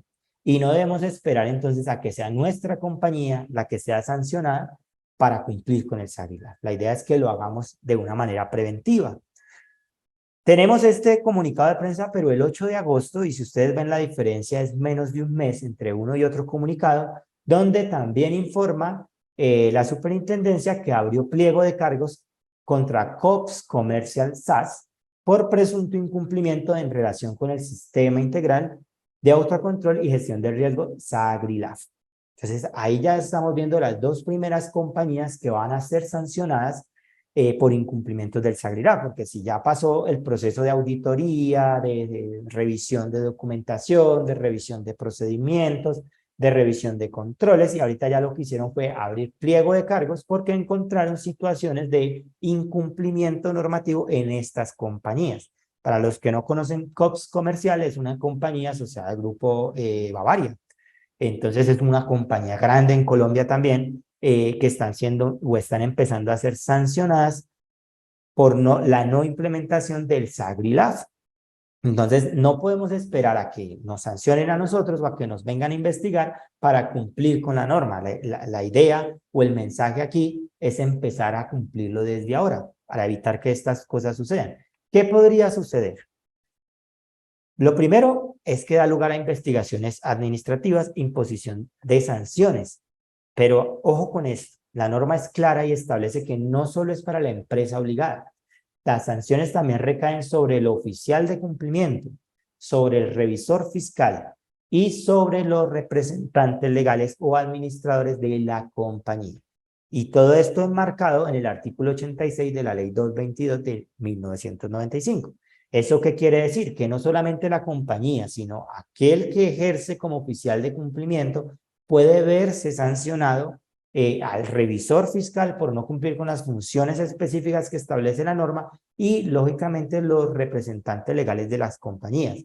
Esto quiere decir que hay sanciones administrativas que van hacia las personas jurídicas o personas naturales con multas hasta de 200 salarios mínimos mensuales legales vigentes, que para este año serían 232 millones de pesos. O sea, si usted es oficial de cumplimiento de una compañía y no cumple, podría haberse abocado a una sanción de 232 millones de pesos. Lo mismo que la sociedad. Si la sociedad es obligada a implementar el SAGRILAF y no cumple, podría haberse abocado a una sanción de 232 millones de pesos para el año 2023. Pero deberíamos hacer el cálculo cada año con 200 salarios mínimos legales vigentes. Pero va más allá de eso. Hay procesos penales. Lógicamente, un proceso penal ya no es por la implementación del SAGRILAF, es porque haya una investigación de lavado de activos o financiación del terrorismo dentro de la compañía. Si llega a pasar y yo estoy obligada a tener un SAGRILAF como oficial de cumplimiento, me puedo ver también involucrado en un proceso penal. Hay un tema ahí que se llama en la normatividad jurídica colombiana el de coautor. Y a mí me pueden asociar a un proceso de lavado de activos como coautor, ya sea la sociedad o ya sea el representante legal, el oficial de cumplimiento o el revisor fiscal dentro de un proceso de lavado de activos en que se ve involucrado mi compañía. Y estos procesos penales ya tienen multas desde 1.000 salarios mínimos hasta 5.000 salarios mínimos. Es decir, ya estamos hablando de 1.160 millones para el año 2023 hasta 5.800 millones de pesos. Podrían, en un proceso penal donde me clasifiquen como un coautor de ese delito, y adicionalmente va a tener una privación de la libertad de 10 a 30 años de cárcel. Entonces son temas realmente, y con esto no quiero generar terror, ni terrorismo, ni mucho menos, pero sí es entender un poco la responsabilidad que tenemos como sociedad o como oficiales de cumplimiento o como representantes legales o como revisores fiscales ante el cumplimiento de un sistema de prevención de riesgos. Todas estas situaciones básicamente las podemos mitigar, que este sería el riesgo legal del SAGRIRAF, las podemos mitigar con un buen sistema de gestión de riesgos. Después de que yo demuestre mi debida diligencia, yo me cubro de todo este tipo de sanciones. Yo no voy a tener ningún tipo de problema si se llega a manifestar o a materializar el riesgo LAF, porque recuerden que el riesgo no se puede eliminar. Lo que yo debo hacer es demostrar que yo hice la debida diligencia, que cumplí con todos lo que estaba a mi alcance y de acuerdo con mis recursos, de tener unas políticas, de tener unos procedimientos, de tener unos controles para prevenir el lavado de activos o financiación del terrorismo. Entonces, básicamente, esto es lo que pudiera llegar a pasar por no implementar un SAGRILAF estando obligado a ello. Y como vemos, ya empezaron las sanciones en Colombia. Entonces, desde el 2017 han pasado 6 años, empezaron las sanciones y créanme que vienen más sanciones porque en este momento siguen empresas investigadas por el cumplimiento de esta normatividad. Venimos a nuestro quinto y último punto, denominado el SAGRILAF es solo un requerimiento normativo que exige las supersociedades. Y este es otro mito o leyenda que he escuchado mucho de los representantes legales o propietarios de las compañías, donde dicen que eso es solo por cumplir la norma. Entonces, traigan al oficial de cumplimiento, mire, cumpla la norma, haga lo que dice ahí y ya. Pero al final en algunas compañías solo lo cumplen, por decirlo así, de papel. O está una política, están los controles, está mi matriz de riesgo, está mi formulario de conocimiento, pero no gestiono el sistema como lo explicamos o lo vimos ahora a través de sus etapas, a través de sus elementos y a través de sus mecanismos. Simplemente está documentado. Créanme que estas compañías que acaban de multar tenían documentado su sistema de gestión de riesgo, porque la superintendencia no va a ir a ver solamente si usted tiene un manual, si usted tiene una matriz de riesgo. No, ella va a ir a buscar la evidencia del funcionamiento de ese sistema de gestión de riesgo. Si lo aprobó o no el máximo órgano legal, si el oficial de cumplimiento está tomando o no las decisiones con gestión de riesgo, si usted está dejando evidencia de la, valga la redundancia, debida diligencia del conocimiento de las contrapartes. ¿Esto qué quiere decir? Que ellos no van a ir solamente a mirar si están cumpliendo la norma, sino si el sistema de gestión está operando y está sirviendo para la compañía. Entonces, en este punto, lo que yo quiero resaltar son las ventajas de tener un SAGRILAF implementado en mi compañía. Y ahí es donde yo voy y les digo, así no sea obligatorio, es recomendado tener un sistema de gestión de riesgos implementado en cualquier tipo de compañía. ¿Por qué? Primero, si yo solamente hago por cumplirlo, pues le voy a dar la razón a estos representantes legales o a estos presidentes de que eso solamente es un gasto y no una inversión. Yo solamente estoy gastando para cumplir con una cosa de la norma y que me piden y ya. Y la idea es quitar ese paradigma, quitar ese mito que se tiene y demostrarles que esto es una inversión muy importante para cualquier tipo de compañía. ¿Qué viene a hacer? Primero, va a poder conocer técnicamente y con un análisis cuantitativo y o cualitativo el nivel de riesgo que representa la compañía, segregado no solamente por procesos, por áreas, por productos, por zonas de comercialización, sino a ese nivel de profundidad que usted desee. Para eso sirve un sistema de gestión de riesgos. Vamos a conocer y nos podemos comparar con la competencia qué tanto riesgo estamos asumiendo nosotros versus ellos y hacia dónde nuestro mercado está enfocado o tiene un mayor nivel de riesgo. Con esto vamos a poder asignar los recursos específicamente hacia esos procesos, hacia esos productos, hacia esas áreas donde mayor exposición tengo de riesgo LAF. Y no solamente de riesgo LAF, porque si hablamos de un sistema de riesgo integral, puedo identificar otro tipo de riesgos que me van a permitir hacer una mejor toma de decisiones para la compañía. Pero también me va a permitir, ya hablando del SagriLab específicamente, conocer mucho mejor el comportamiento de mis contrapartes.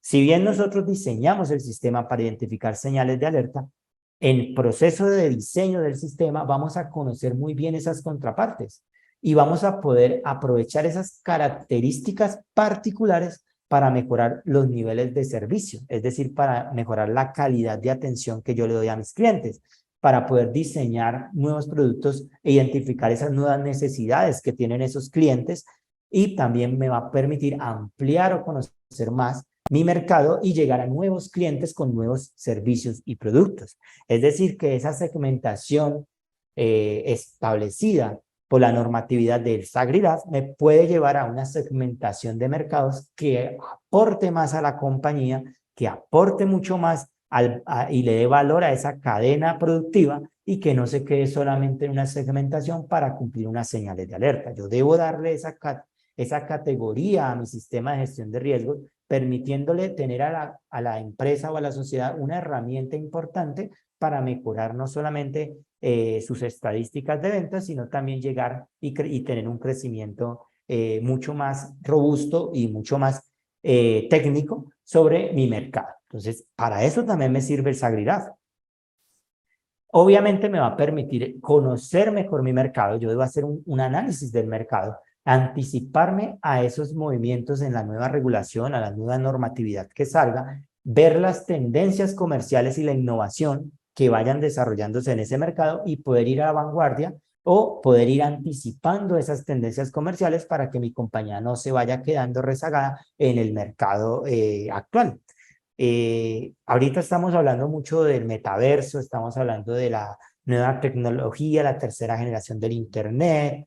Estamos viendo cómo compañías dedicadas o exclusivas a un objeto social específico están obteniendo ingresos adicionales por temas tecnológicos, por innovación, por crear tiendas virtuales, por crear servicios virtuales que no tienen nada que ver directamente con su objeto social, pero que a través de eso generan ingresos adicionales y recursos. Todo esto nos lo va a permitir un sistema de gestión de riesgo establecido en la compañía para poder obtener un mayor nivel de ingresos o un mayor nivel de crecimiento económico. Entonces, si nosotros entendemos que un sistema de gestión de riesgos va más allá de cumplir lo que dice la norma y de tener documentado un manual y de tener unos controles y unos procedimientos, sino que de verdad aprovechamos estas herramientas para tomar mejores decisiones, para ir más allá y poder hacer un crecimiento en mi compañía, creo que vamos a empezar a cambiar este paradigma y este mito de que el SagriLab únicamente es un cumplimiento normativo. Y con esto, pues básicamente les doy las gracias a todos por estar aquí, por escuchar, y espero que realmente hayan aprendido un poco más sobre el SagriLab, hayan aprendido sobre todos estos temas específicos y hayamos logrado romper esos paradigmas, esos mitos que se tienen alrededor de este sistema, y lo veamos realmente no como algo difícil o como algo malo para las compañías, sino como algo que realmente va a traer muchos beneficios, y adicional a esto va a prevenir sanciones, requerimientos y cualquier situación que tenga que ver con temas legales, incluso que se vea inmiscuida la compañía. Vale, Moni. Ricardo, agradecerte por esta presentación tan clara y completa en la que pudimos resolver varias de esas inquietudes que existen actualmente sobre el SagriLab. Entre otras cosas, nos pudiste contar y pudimos ver quiénes son las empresas que están obligadas a implementar este sistema, también cuáles son esas etapas, esos mecanismos y esos elementos del SagriLab. Y también estuvimos conociendo un poco sobre el papel que tiene el oficial del cumplimiento, cuáles son las características que se deben tener en cuenta para elegir este oficial de cumplimiento, y por supuesto al final estuvimos conociendo un poco más sobre dos casos muy recientes de empresas que ya están siendo sancionadas por las super sociedades por no tener implementado este sistema. Muchísimas gracias nuevamente por toda esta información y te cuento que los asistentes han estado muy activos con las preguntas. Tenemos muchas preguntas que nos han dejado por aquí en preguntas y respuestas, pero antes de pasar a resolver algunas de estas inquietudes tan interesantes que nos han compartido, le voy a dar la palabra y voy a saludar a mi compañero Camilo Ruiz Díaz, quien también es especialista en la gestión de riesgos LAF. Y hoy nos va a contar y nos va a presentar cómo en Pirani también podemos acompañar a las empresas del sector real a dar cumplimiento y a implementar este sistema SagriLab. Hola Camilo, ¿cómo estás? Bienvenido. ¿Estás en... Hola Mónica, Ricardo, ¿cómo están todos? Muchísimas gracias. Y dando como complemento a lo que nos hablaba Ricardo, yo les voy a mostrar, les voy a compartir la herramienta para que veamos en palabras y con hechos cómo damos cumplimiento nosotros a todo el tema del SagriLab. Entonces, denme un Adelante segundo, Camilo, por favor, gracias. me cuentan cuando vean mi pantalla, me confirman, por favor. Ahí te confirma y ya estamos viendo tu pantalla. Adelante, gracias. Listo, perfecto. Como bien lo mencionaba Ricardo, nosotros en el SagriLab tenemos etapas, elementos y mecanismos a los cuales nosotros debemos darle cumplimiento para evitar, digamos que ciertas sanciones que podamos llegar a tener por el incumplimiento de estas etapas, mecanismos y elementos. Cuando nosotros hablamos de elementos, él nos hablaba de una debida diligencia. Cuando nosotros hablábamos de etapas, nos decía de la identificación, la medición, el control y el monitoreo frente a lo que tiene que ver con matriz de riesgo. Ahora vamos a llevar todo eso que nos hablaba Ricardo, sí, al aplicativo. Este es nuestro aplicativo, ¿sí? Si ustedes ven los submenús, nosotros tenemos diferentes, ¿cómo llamarlo? Aplicabilidades, tenemos menú de procesos, tenemos menú de factores de riesgo, tenemos menús de riesgos, de causas y consecuencias, de controles, y para, digamos que no profundizar tanto porque el tiempo no nos va a dar, vamos a tener la captura de los procesos. Nosotros siempre, normalmente, empezamos con la captura porque esto es transversal en todas las compañías. Cuando yo voy al submenú, voy a tener todo, voy a poder crear todos mis procesos para empezar a la identificación, a las etapas de identificación, medición, control y monitoreo. Una vez yo tengo mis procesos, puedo asociarles mis riesgos, ¿sí? Con las calificaciones que nos mencionaba Ricardo. El riesgo inherente, que es ese riesgo que me da antes de ejecutar mis controles, y el riesgo residual, el cual digamos que ya es cuando tengo toda la ejecución de mis controles y miro qué tan robustos son mis controles y qué tan expuesto queda la compañía después de la ejecución de todos estos controles que les he mencionado. Luego de que yo pueda llegar a mapear mis riesgos, voy a empezar a, a ingresar mis controles al aplicativo. Los controles, y dependiendo del plan que adquieran en la herramienta, van a ser totalmente independientes y van a ser totalmente parametrizables en su calificación, en cuanto a diseño y en control. Si nosotros vamos a mirar la calificación en diseño, nosotros vamos a tener criterios como tipos de control, tipos de ejecución, y todos estos criterios van a ser a necesidad del cliente.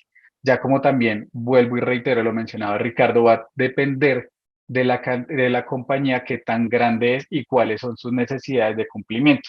Nosotros vamos a tener calificaciones en tema de diseño y en tema de ejecución. Nos va a dar una calificación, digamos que dependiendo al mapa de riesgos o a la colorimetría que nosotros hayamos definido, o a la colorimetría que nosotros hayamos definido al inicio cuando empezamos a parametrizar todo digamos que nuestro sistema de gestión de riesgos. Cuando yo ya tengo procesos, riesgos, controles, a todo eso yo tengo que asociarle unas causas, porque las causas metodológicamente deben ir asociadas a los riesgos y deben ir asociadas a los controles. Entonces miren que nosotros vamos dando cumplimiento a lo que son las etapas de identificación, medición, control y monitoreo.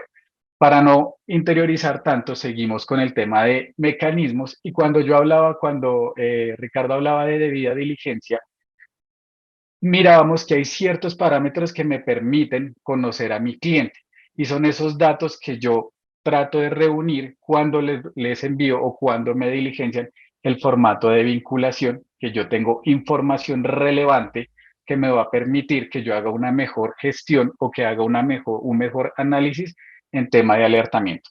Miren que aquí nosotros empezamos a capturar toda esa información que tenemos en los formularios de vinculación y de aquí vamos a empezar a desprender también todo lo que tiene que ver con debidas diligencias. Entonces tenemos actividades económicas, tenemos datos relevantes, ¿listo? Información financiera, información sociodemográfica y económica y un nivel de riesgo que me va a permitir, que ya vamos a pasar al perfil individual de riesgo o al scoring, que me va a permitir tener como mapeado qué tan riesgoso es que yo tenga ese cliente vinculado. Una vez yo salgo de la debida diligencia y tengo todos mis clientes mapeados, miren que nosotros podemos hacer acá debida diligencia como lo estipula la norma en clientes y en contrapartes. Contrapartes es llámese colaboradores, accionistas, proveedores y demás, digamos que contrapartes que ustedes tengan definidas a nivel de su manual de riesgo, de su agregable.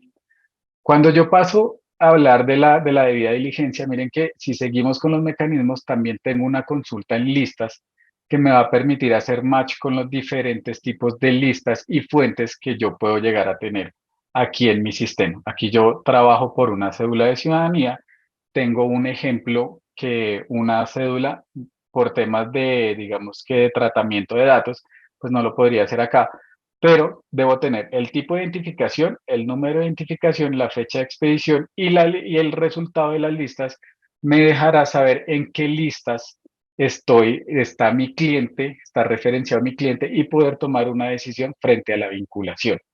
También tengamos en cuenta todo el tema de los beneficiarios finales, como lo estipula la normativa, los podemos capturar en factores de riesgo.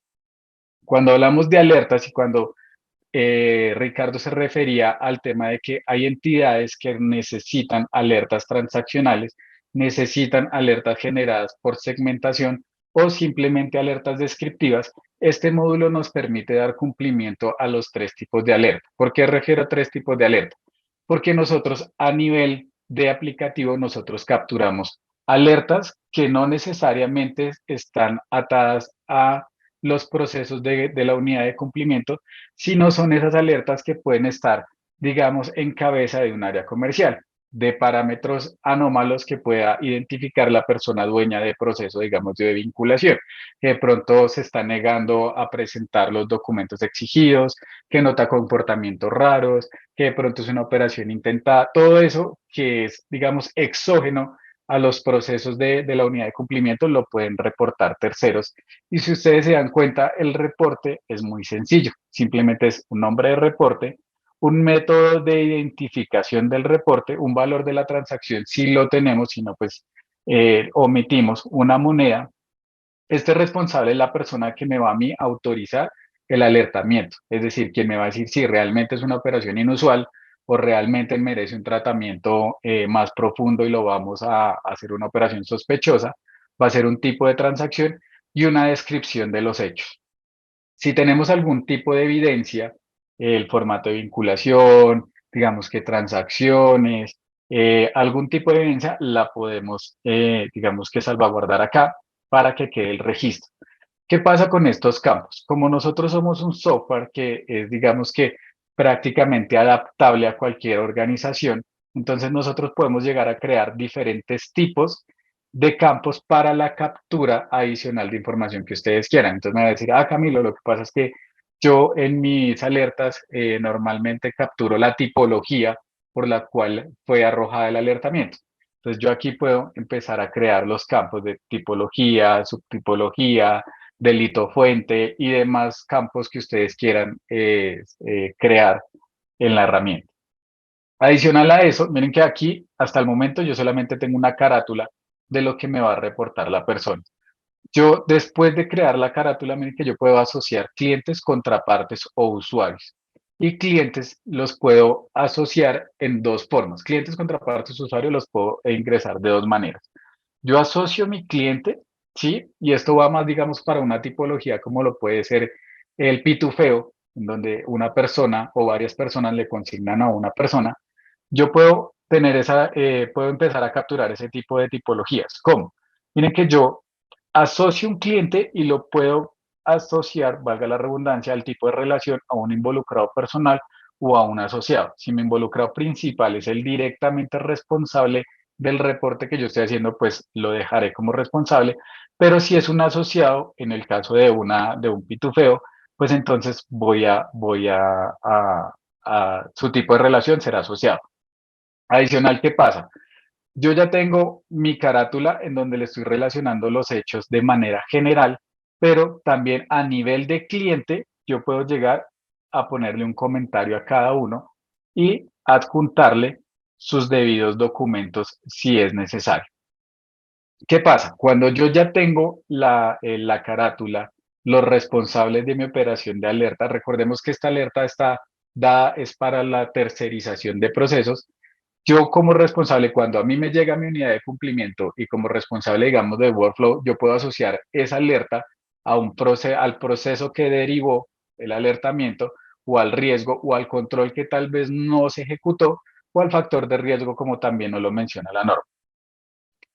Adicional, hablando de las otras dos normas, de las otras dos tipos de alertamiento, yo tengo alertamientos por transacciones, que serán esas alertas que la expertise de las personas que son encargadas del proceso le van a permitir generar. Un ejemplo, que los clientes que trancen el 100 el 300% por arriba del valor de sus ingresos será una alerta para mí. Entonces, yo acá en el aplicativo puedo llegar a generar ese tipo de alerta para que cada vez que alguien genere una transacción de esa índole, me permita saberlo y tenga mapeado mis riesgos.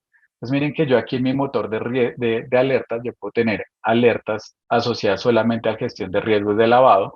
Las alertas pueden estar activas o inactivas. Un responsable que será esa persona que se encarga de la gestión de la alerta. ¿Y a quién se le aplicará la alerta? ¿A los clientes o a los contrapartes? Porque tenemos dos conjuntos de datos. Cuando yo creo mis condiciones, yo las voy a poder tener en dos maneras. A nivel transaccional, que será una de comparación o una de velocidad, que básicamente para no profundizar, aquí es donde yo pongo las características que quiero que alerte. Que todos los clientes que tengan actividad económica que para mí sea de alto riesgo, casinos, juegos, suerte y azar, extracción de piedras preciosas, tal vez asalariados, qué sé yo, digamos que ya va a depender de ese método de identificación que ustedes tengan para evaluar qué tan riesgosas son las actividades económicas. Pero prácticamente aquí definimos todas esas parametrías para que ustedes tengan 100% mapeados esos eventos, esas alertas y digamos que esas conductas de carácter anómalo que puedan llegar a tener sus clientes. Pitufeo, fraccionamiento, país de nacimientos. Estos son alertamientos que nosotros tenemos para, digamos que guiar al usuario en la construcción de su modelo de gestión de riesgos. Y por último, nosotros adicional de las alertas generadas de manera exógena a los procesos de cumplimiento por transaccionales, también tenemos alertas generadas por segmentación, llámense intra y extra cluster. Las empresas que están necesariamente obligadas a tener una segmentación, nosotros tenemos dos tipos de modelos de segmentación, uno por CAMINS y otro por Bietápico, en donde nosotros segmentamos clientes, canales, productos, jurisdicciones, proveedores y demás, digamos que contrapartes que podamos llegar a necesitar para una segmentación. Cuando nosotros tenemos la clusterización, para cerrar el tema de alertas, cuando nosotros ya generamos la segmentación y tenemos una clusterización, que es básicamente cómo me quedaron distribuidos mis clientes en diferentes grupos, yo voy a evaluar esa clusterización y de esa clusterización es que yo genero las alertas intra y extra cluster. Normalmente las compañías se basan más en el tema de las extra cluster, que es cuando un segmento cambia a otro segmento para determinar por qué mi cliente saltó de un segmento que tal vez para mí sea menos riesgoso a uno más riesgoso, pues eso realmente tiene que ser mapeado y el aplicativo está en toda, digamos que el cumplimiento de los tres alertamientos. Entonces, para que lo tengamos presente, el aplicativo puede generar alertas manuales, ¿sí? Alertas descriptivas y alertas transaccionales a nivel reglas paramétricas o a nivel de alertamientos automáticos que tienen que ver con todo el tema de la segmentación. Cuando nosotros hablábamos también de alertas y reportes de beneficiarios finales y todo el tema de mecanismos, yo tengo que hacer algo importante y es evaluar ese riesgo de cliente individual. Cuando yo hablo del riesgo de cliente individual, me refiero al perfil individual de cliente o más comúnmente conocido, el scoring. Cuando yo vengo al scoring, yo empiezo a generar primero mis niveles de riesgo a nivel de compañía o a nivel de metodológico. Entonces, para este caso tenemos alto, medio o bajo, que es donde se ubicarán mis clientes dependiendo a las características que ellos tengan. Cuando yo vaya a empezar a realizar los parámetros de scoring, debo tener en cuenta que como nosotros todo lo tenemos que hacer en un enfoque basado en riesgos, pues para mí el tratamiento no va a ser el mismo de una persona natural a una persona jurídica, entonces lo hacemos de manera independiente. Para este ejemplo vamos a mirar el de persona natural y para el scoring de cliente persona natural yo voy a tener diferentes aspectos que me van a calificar ese tipo de riesgo. Para este ejemplo tenemos el sexo, la actividad económica, los activos, los ingresos y las sucursales. Todo esto, mire que tienen un peso. Y esto es lo que me va a definir la ubicación en los segmentos que nosotros asociamos ahorita de alto, medio o riesgo, alto, medio o bajo. Dentro de estas actividades económicas, nosotros le tenemos que decir, o dentro de estos factores, cuáles para nosotros es más riesgoso de todas las actividades económicas. ¿Por qué? Porque digamos que esa calificación la tiene que hacer a nivel compañía basándose tanto en el contexto interno como en el contexto externo. ¿Listo? Es para que nosotros tengamos en cuenta que la calificación la hacen a nivel interno de la compañía. ¿Todo esto para qué? Para que cuando nosotros vayamos a los factores de riesgo y vayamos a medir el perfil individual de mis clientes, yo voy a tener el cliente por unidad, o sea, de manera individual, qué tan riesgoso es tenerlo en mi compañía. A nivel de nosotros de riesgos altos, pues nosotros debemos hacer un monitoreo y debemos hacer una debida diligencia intensificada para tener mapeados los movimientos de estos clientes. Entonces, con estos cuatro, digamos que pilares de mecanismos, damos cumplimiento a lo que tiene que ver con el SAGRILAB en cualquier tipo de compañía, sea grande, sea pequeña, sea de medidas mínimas, sea de cualquier tipo de compañía que esté obligado tanto al SAGRILAB como al SARLAB 4.0 en temas de super sociedades y superfinanciera, damos cumplimiento a nivel de procesos, riesgos, causas, controles, alertas, reportes, evaluaciones, segmentación y listas.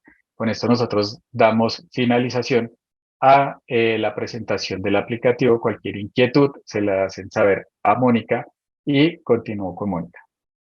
Camilo, muchas gracias. Si quieres, entonces dejas de presentar y muchas gracias pues, por toda esta presentación en la que pudimos conocer un poco de cómo en Pirani podemos acompañar a las empresas del sector real a cumplir SAGRILAB. Como nos mostraste en el aplicativo, se cumplen las 4 etapas contempladas en este sistema, que son la identificación, la medición, el control y el monitoreo. También pudimos conocer un poco sobre el tema de segmentación. Los invito a que si todavía no han creado su cuenta en Pirani, lo puedan hacer, puedan conocer más detalles de nuestro sistema de gestión de riesgos, de lavado de activos y financiación del terrorismo AML, o también pueden agendar una reunión para conocer más detalles con uno de nuestros expertos.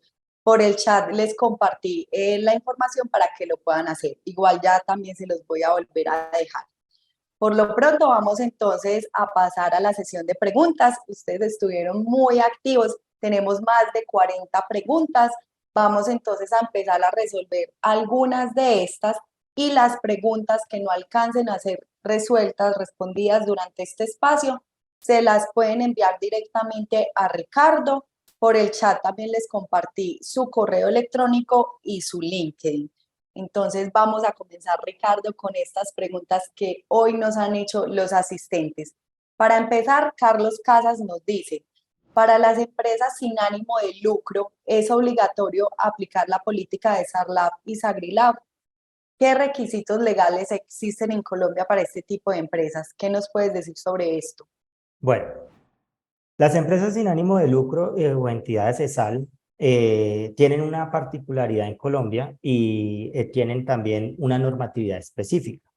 Sin embargo, también hacen parte de la supervisión de la Superintendencia de Sociedades. Entonces, básicamente, si una entidad de esta, a pesar de ser con ánimo de lucro, cumple con alguna de las condiciones establecidas en estos numerables que vimos, debe tener la obligación y la obligatoriedad de cumplir con el sistema de prevención de lavado de activos.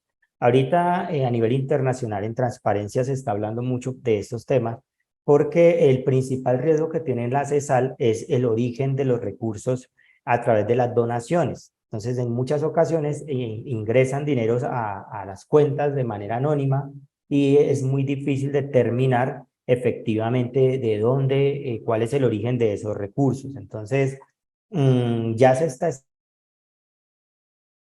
estableciendo también unos controles especiales por parte del gobierno de Colombia para mitigar este tipo de riesgos con una normatividad específica para la CESAL. Pero a la pregunta, la respuesta es si cumple con las dos condiciones, es supervisada, es vigilada, perdón, o controlada, y cumple con el nivel de activos, debe implementar el SAGRILAB. Perfecto, gracias Ricardo por esta claridad sobre la sal. Continuamos con esta pregunta que nos hace Luz Caicedo. Ella nos dice, ¿las concesiones viales en Colombia deben tener la figura de oficial de cumplimiento?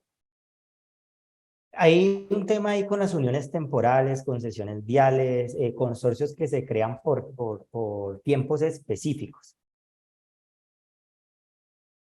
La normatividad aún no ha establecido, por lo menos de SAGRILAF como tal, de la superintendencia.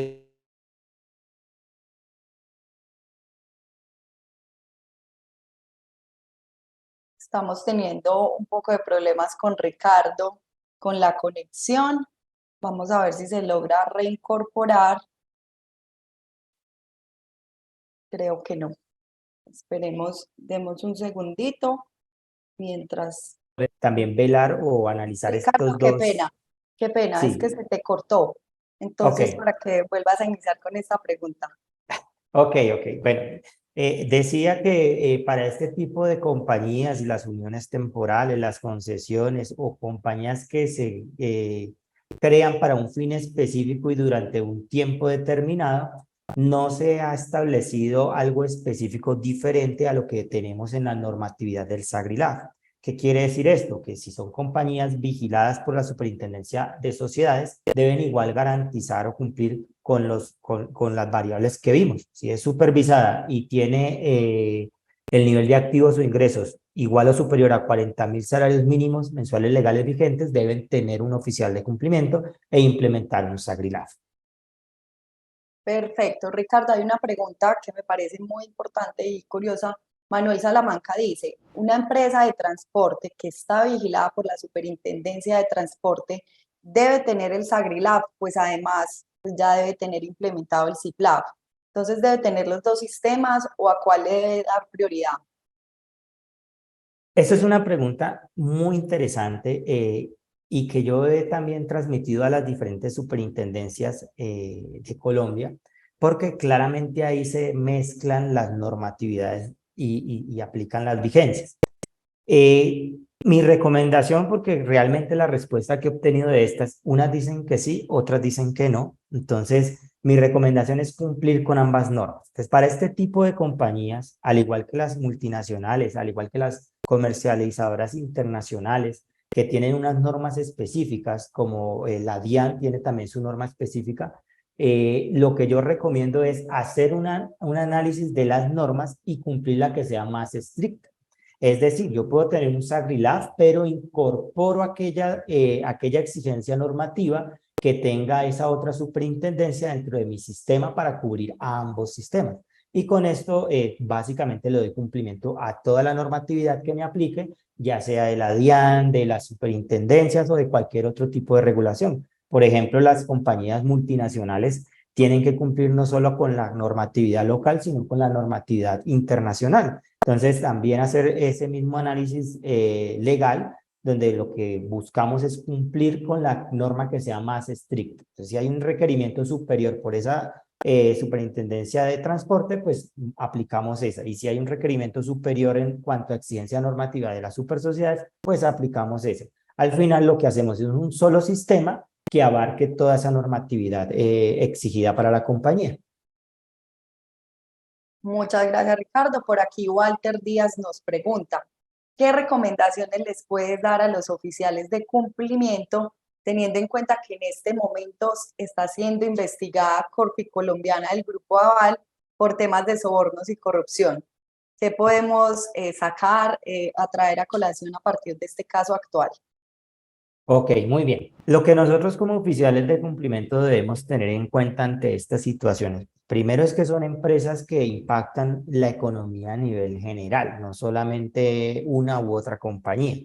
Pero lo que debemos estar atentos ya desde el punto de vista de riesgo, no solo de riesgo LAB, es si yo tengo inversiones en esta compañía y qué debo hacer. Ahí es lo que debemos tomar la decisión y hacer un buen análisis a profundidad de qué tanto nos puede impactar esa situación de esta compañía en mis inversiones, en mis productos con ella o en mi relación comercial y contractual. Lo que normalmente sucede en estos casos es que muchas empresas o personas naturales retiran los recursos inmediatamente de este tipo de compañías y yo diría que es la mejor manera para prevenir y resguardar nuestros recursos.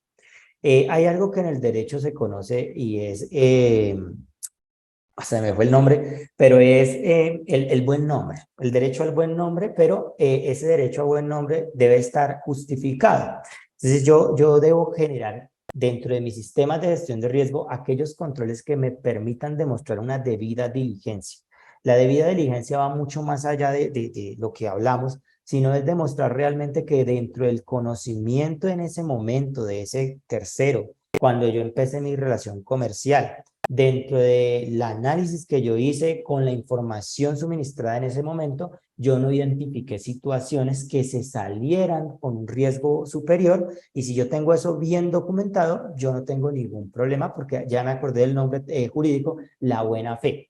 Entonces ya ahí aparece la buena fe, pero la buena fe sustentada. No es solamente de que yo diga que es, sino con la evidencia suficiente para establecer que yo hice mi debida diligencia como correspondía.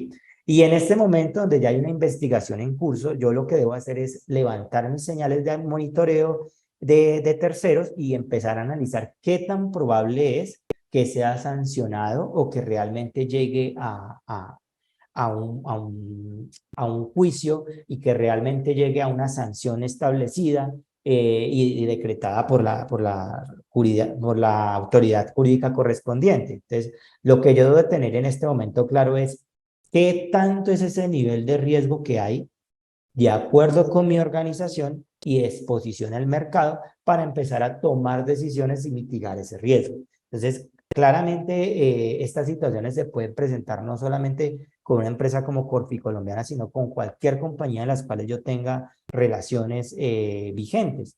Cuando yo identifico este tipo de compañías, yo debo identificarlas como compañías de alto riesgo y esto no significa más que estar monitoreando permanentemente estas compañías para ver hacia dónde yo dirijo mis decisiones de riesgo. Voy a poner un ejemplo similar con la compañía que todos conocen como Drogas La Rebaja, que es una compañía que actualmente el gobierno ha empezado también a hablar de ella y a decir que la va a asociar a su sistema de salud y a su reforma de salud como una compañía que pasó a ser propiedad de la SAE, la Sociedad de Activos Especiales en Colombia. Entonces, este tipo de compañías ya me generan esas señales de alerta antes de que sucedan o antes de que se tomen ese tipo de decisiones y ahí es donde yo hago el análisis del sector o el análisis de mercado para ver qué tanto impacto me va a generar a mí.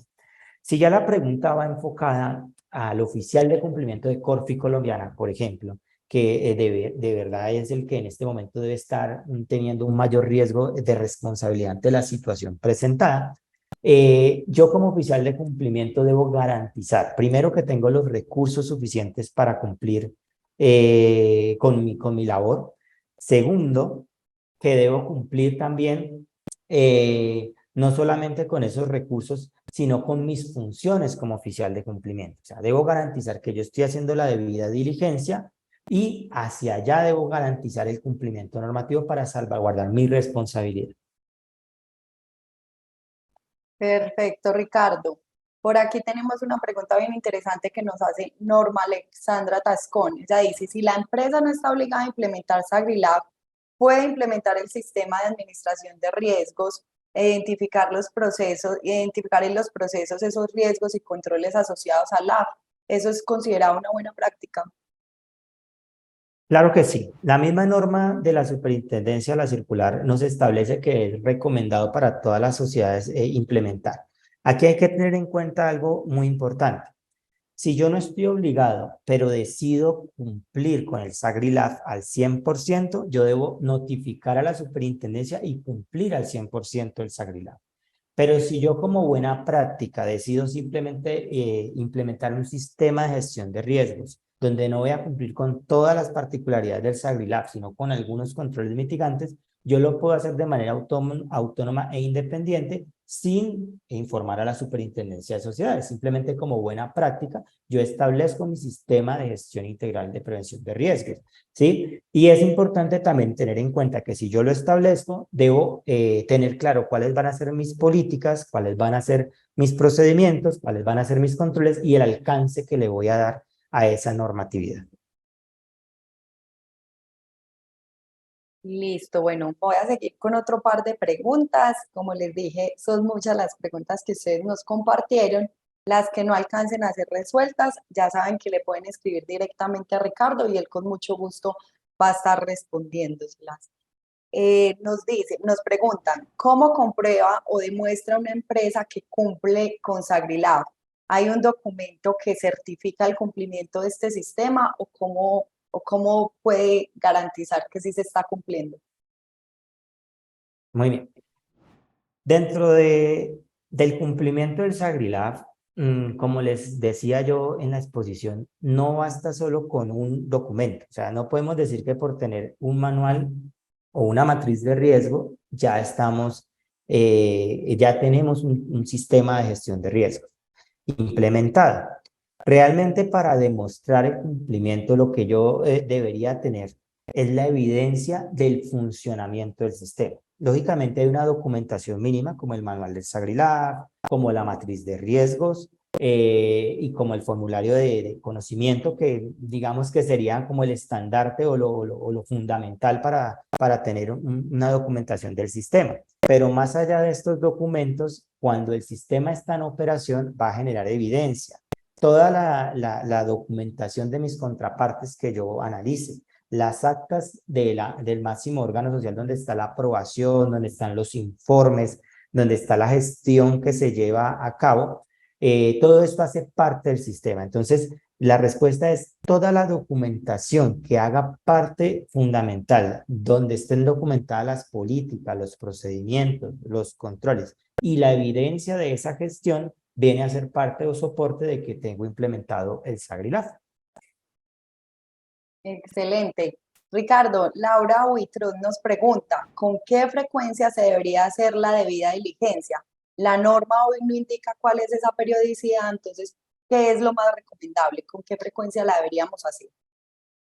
Bueno, la debida diligencia para las contrapartes se debe hacer en el momento de la vinculación de una nueva contraparte. Eso sería lo primero. O sea, cada que yo voy a tener una nueva contraparte, debo hacer mi debida diligencia y tener claramente identificado el nivel de riesgo de esta contraparte.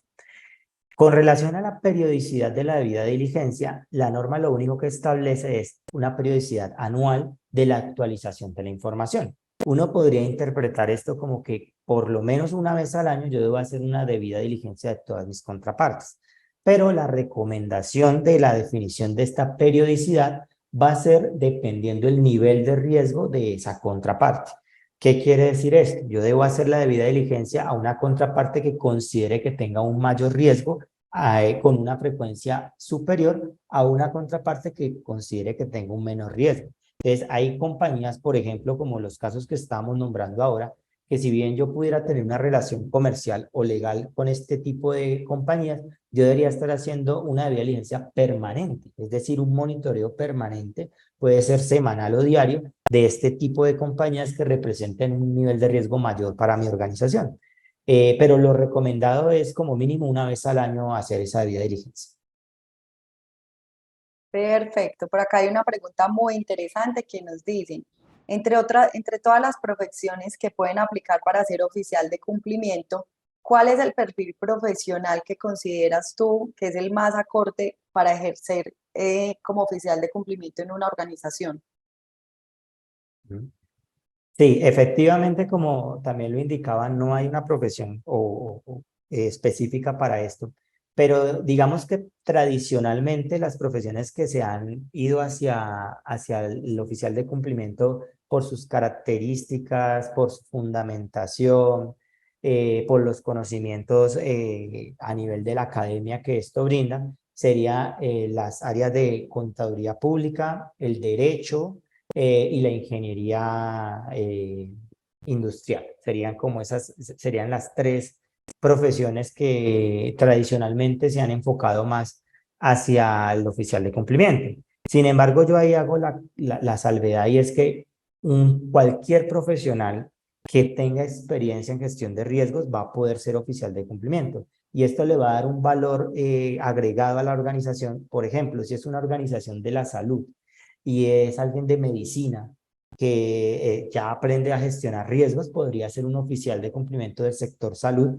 porque tiene el conocimiento del sector y esto le va a dar un aporte valioso a ese sector. Entonces, realmente la profesión, más que como tal, lo importante es tener el conocimiento en la gestión de riesgos.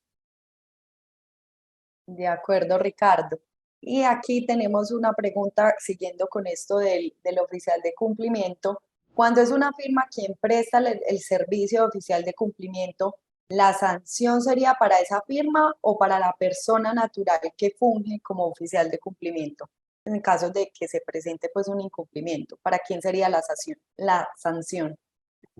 Esa pregunta es muy interesante en cuanto a las sanciones. Y creo que con esto resuelvo algunas inquietudes también que vi sobre temas de sanciones. Lo importante es analizar la responsabilidad que adquiere ya sea la persona natural y la persona jurídica. Cuando uno va a asumir el rol de oficial de cumplimiento y va en representación de una persona jurídica, llamémoslo de esta manera, debo mirar muy bien el nivel contractual que haya establecido en esa relación. Entonces, si una sociedad terceriza el oficial de cumplimiento, no va a tercerizar la responsabilidad del cumplimiento del SAGRILAF, es lo primero. La responsabilidad sigue siendo de la sociedad obligada. ¿Sí? Contractualmente yo voy a trasladar esa responsabilidad a un tercero y en ese contrato debe quedar claramente las responsabilidades que estoy trasladando, pero normativamente o jurídicamente la responsabilidad sigue siendo de la sociedad obligada. Las sanciones en temas administrativos por parte de las supersociedades van a ir hacia la sociedad obligada y no hacia el tercero al cual estoy trasladando la responsabilidad. Ya internamente en un proceso legal, la sociedad obligada podría trasladar o demandar a esta empresa terceras por incumplimiento de sus funciones que hayan quedado establecidas contractualmente. Entonces, es muy importante tener en cuenta cuando yo defina tercerizar el oficial de cumplimiento, cuáles van a ser esas funciones o esas responsabilidades que estoy delegando sobre ese tercero. Pero eso no me exime de mi cumplimiento legal ante la Superintendencia de Sociedades. Entonces, no sé si fui claro, pero la responsabilidad para la sociedad obligada nunca se va a trasladar. O sea, siempre va a ser el responsable de cumplir con la norma que le corresponde y ya digamos que en un proceso paralelo yo lo que podría es demandar a esta sociedad que contraté porque no cumplió con sus funciones para la implementación del sistema, ¿sí? Pero la superintendencia no va a ir hacia ese tercero, sino directamente hacia la sociedad obligada.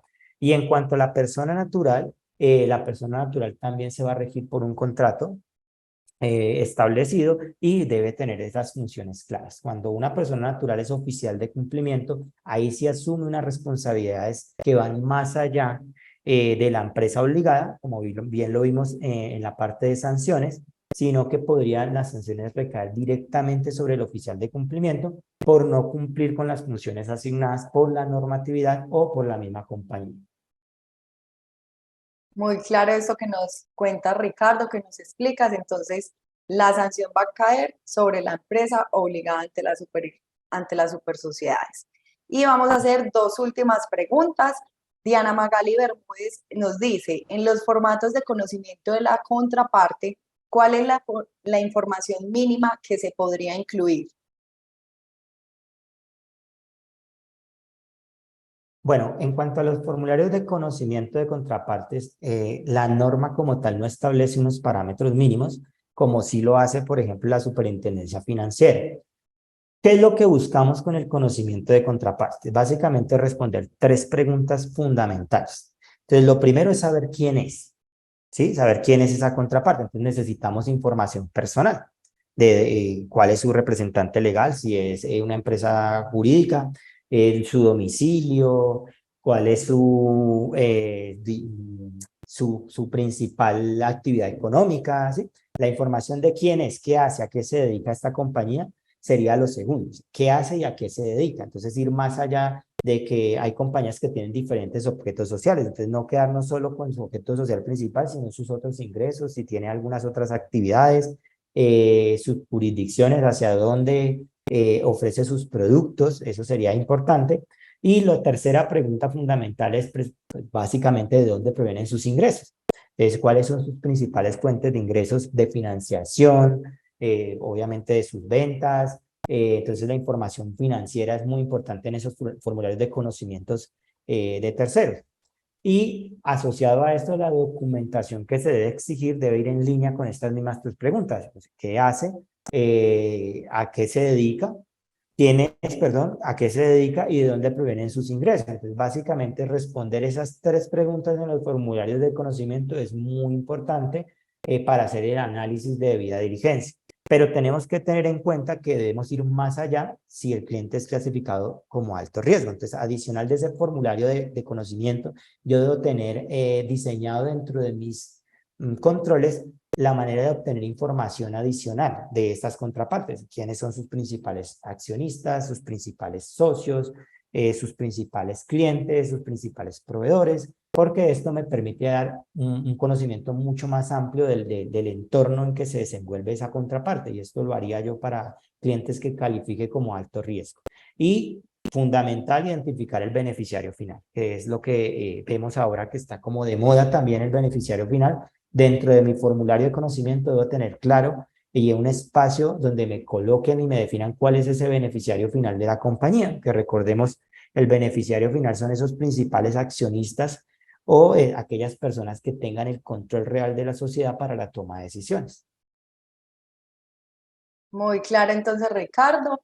Y la última pregunta nos la hace Zulay Garnica. Ella dice, las agencias de viaje y los hoteles deben implementar SagriLab, están obligados a hacerlo.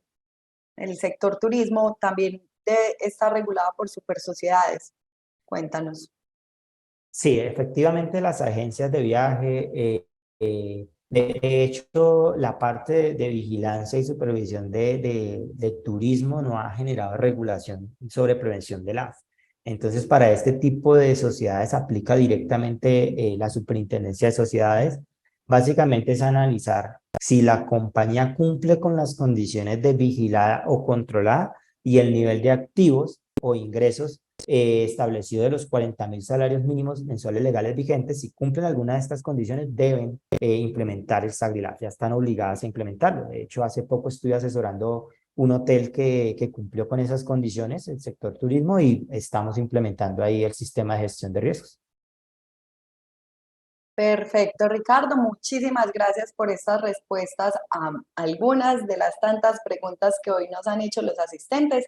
Ya saben, si sus preguntas no fueron resueltas, pueden escribirle directamente a Ricardo. Les compartí su correo por el chat.